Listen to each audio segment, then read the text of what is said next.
Olá, me chamo Joyce Kelly, sou residente do curso de Química do Instituto Federal do Piauí. Vou ficar com vocês na aula de hoje para falar de ligações químicas, especialmente a ligação iônica ou eletrovalente e tabela periódica.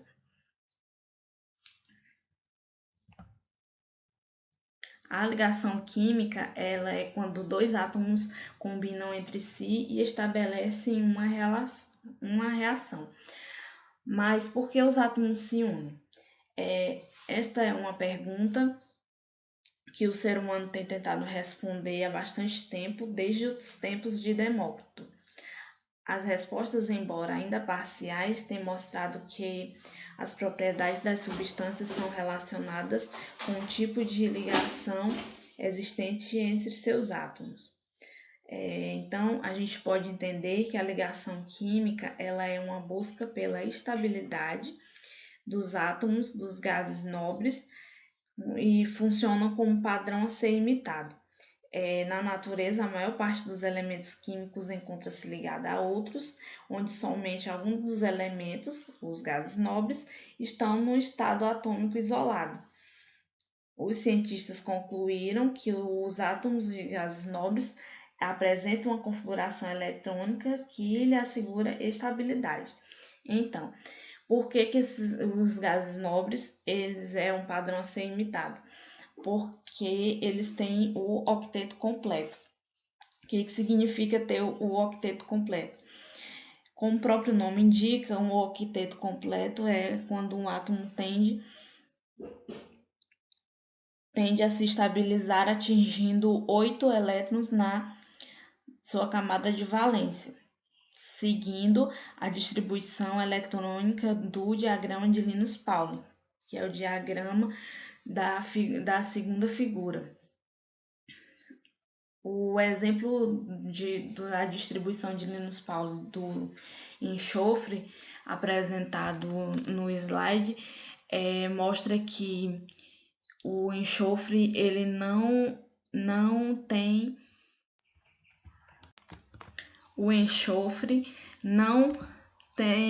8 elétrons na sua camada de valência, portanto não é considerado um gás nobre. Ligação iônica ou eletrovalente. A ligação que ocorre entre íons.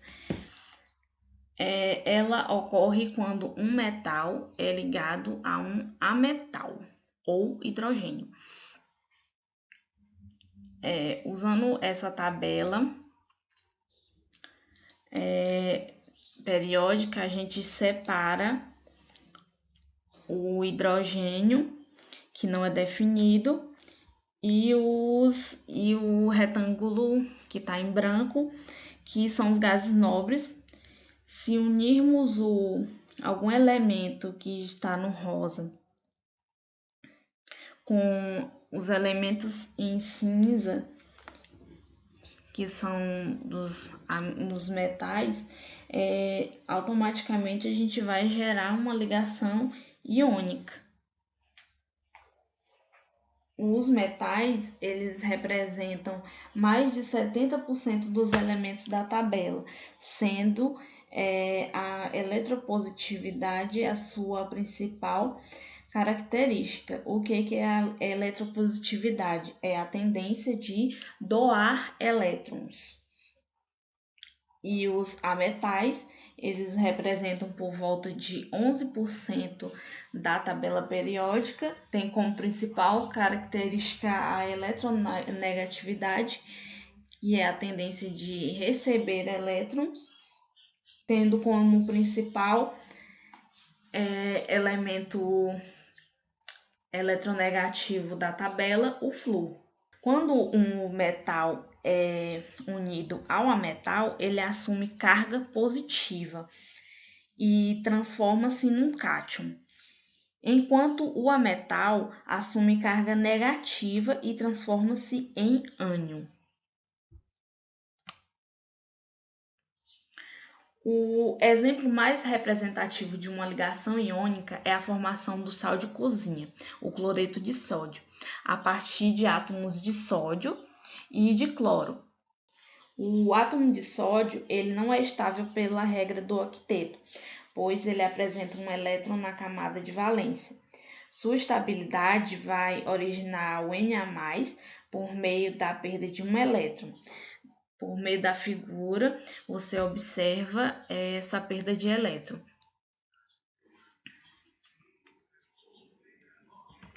E por meio dessa figura, você percebe o ganho do elétron do cloro. O átomo de cloro não é estável pela teoria do octeto, pois apresenta 7 elétrons na sua camada de valência. A sua estabilidade eletrônica será atingida pelo ganho desse elétron, originando o íon Cl-, como pode ser observado na figura.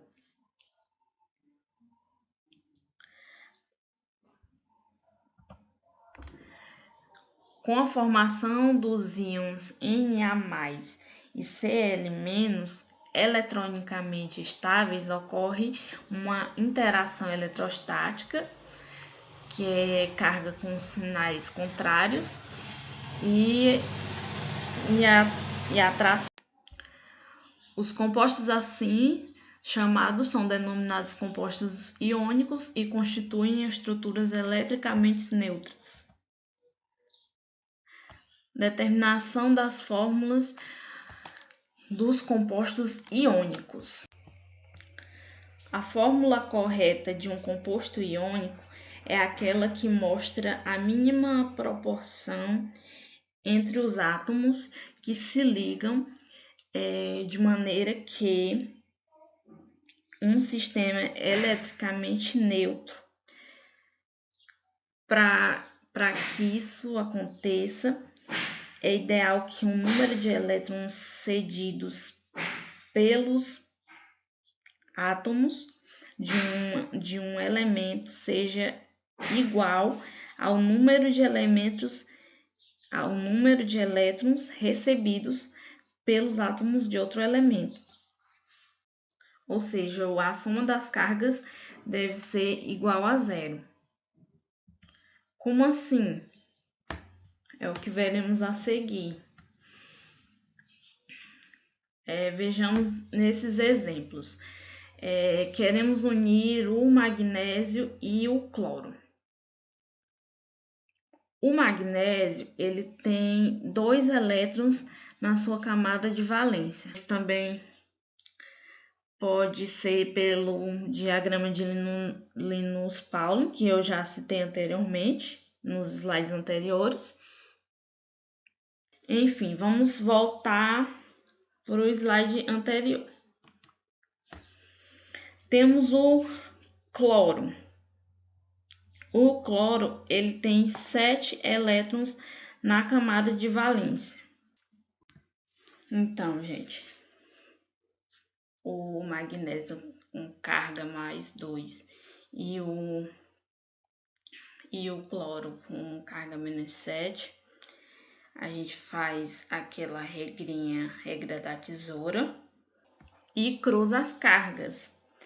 Então, os íons de magnésio eles vão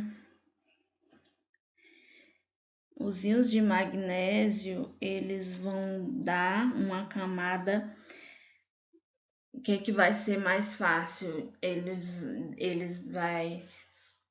Vai ser mais fácil eles doarem esses elétrons para o cloro, né? Então, eles vão dar essa camada de octeto, completar os elétrons externos, ao mesmo tempo que vão se estabilizar. Fazendo isso,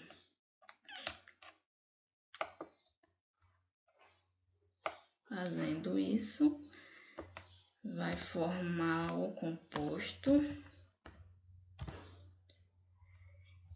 MgCl,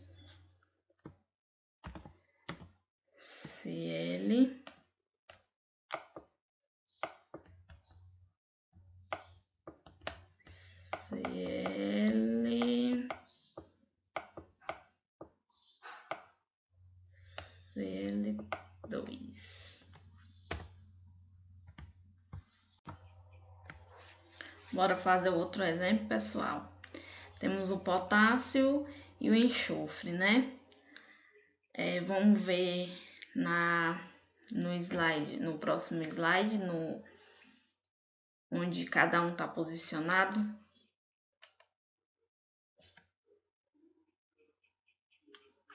O potássio está na família 5A e o enxofre estava na família 6A.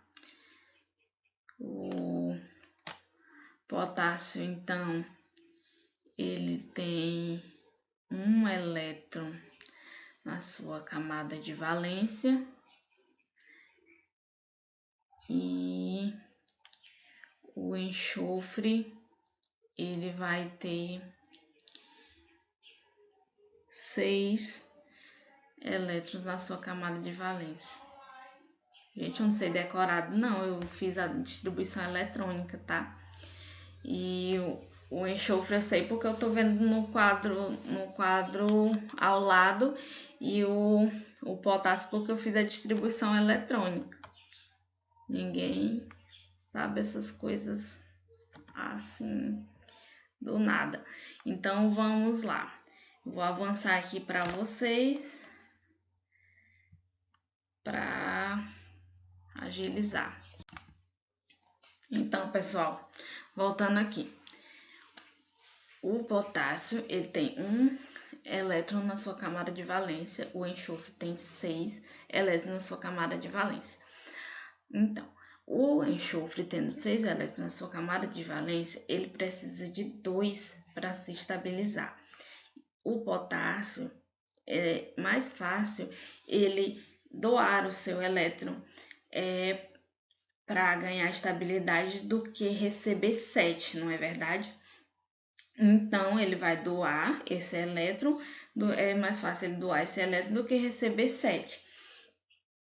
Então, o enxofre ele vai ficar com carga, ele vai ficar -2 para poder, porque ele precisa desses 2 para poder adquirir estabilidade, certo? Então, a gente vai cruzar as cargas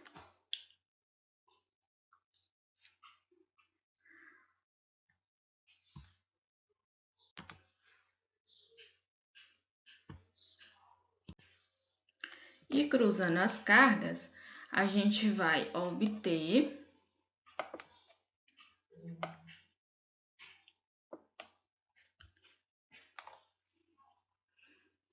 K2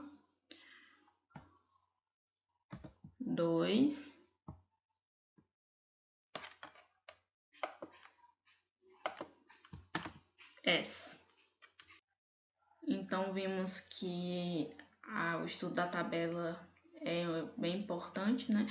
Então, agora a classificação periódica dos elementos. Os elementos encontram-se dispostos em ordem crescente de número atômico e suas posições são estabelecidas por suas distribuições eletrônicas. A tabela periódica atual é formada por 7 linhas horizontais chamadas de períodos, 18 colunas verticais denominadas grupos ou famílias, como mostrado aqui.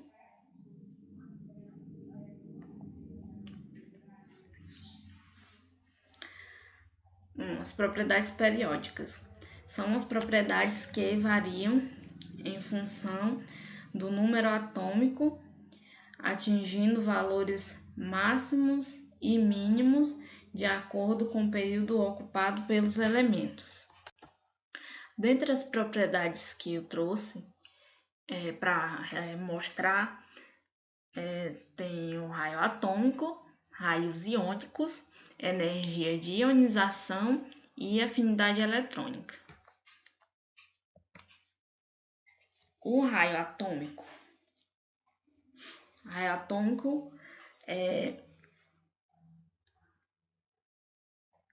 Ele teve dificuldade de se medir o tamanho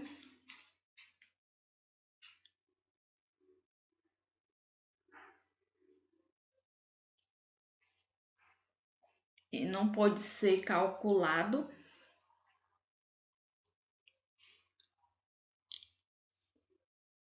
Então, considera-se o raio atômico sendo a metade da distância entre os núcleos de dois átomos vizinhos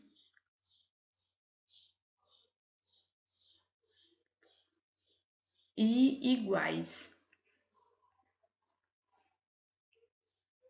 O raio atômico, ele cresce nas famílias, no sentido em que cresce o número atômico, e nos períodos, no sentido em que decresce o número atômico. Quanto maior o número de camadas de um átomo, maior o seu raio atômico.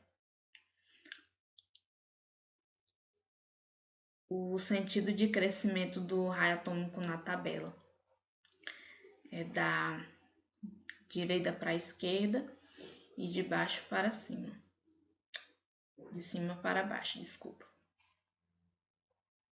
A diminuição do raio atômico da esquerda para a direita ao longo de um período é talvez mais curiosa, pois uma contração do tamanho ocorre apesar da presença de mais elétrons em cada elemento sucessivo.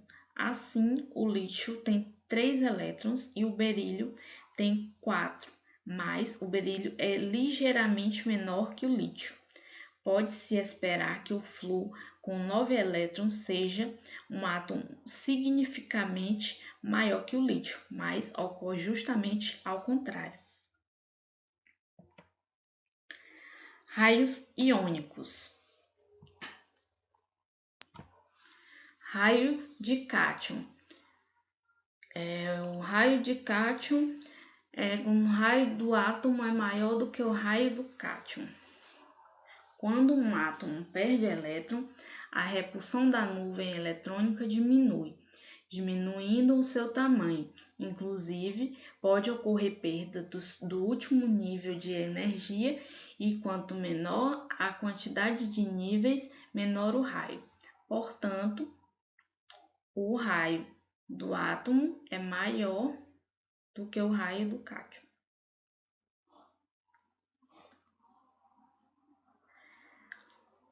O raio do ânion é quando o raio do átomo é menor que o raio do ânion.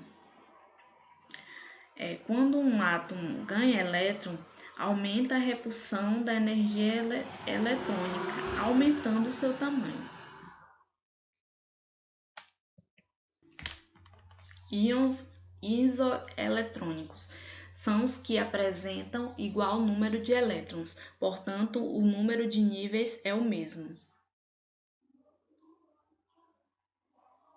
Assim, quanto maior for o número atômico, maior será a atração do núcleo pela eletrosfera e menor o raio.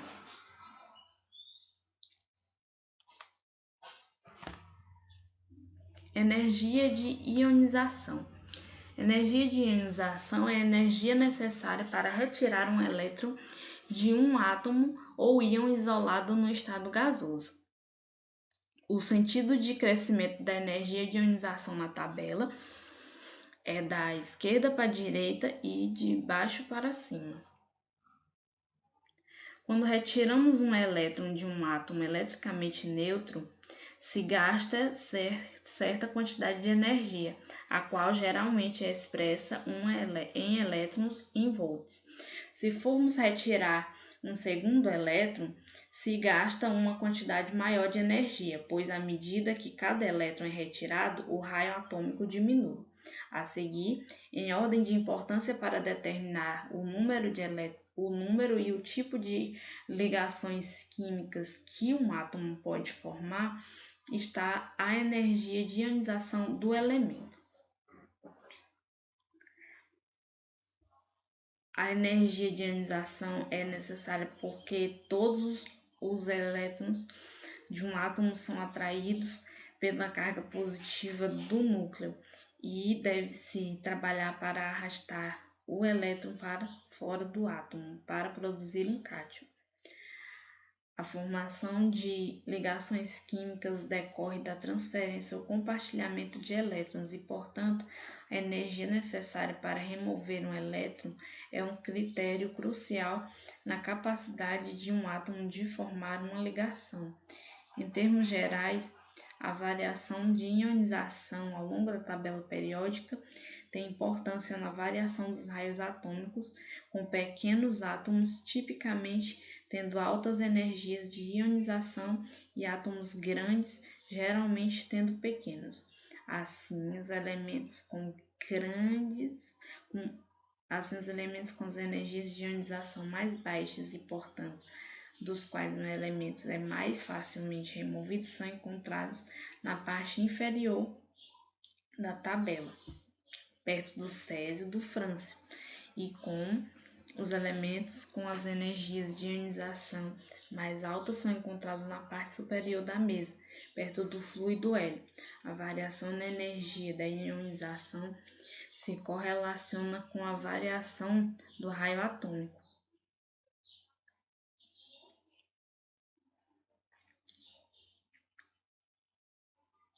Porque um elétron de valência em um átomo volumoso está em uma média longe do núcleo.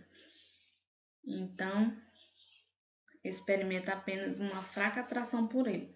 Por outro lado, um elétron de valência em um pequeno átomo está perto de seu núcleo pai e está sujeito a uma forte força de atração.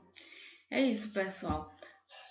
A nossa aula fica por aqui. Obrigado pela atenção de vocês e até a próxima.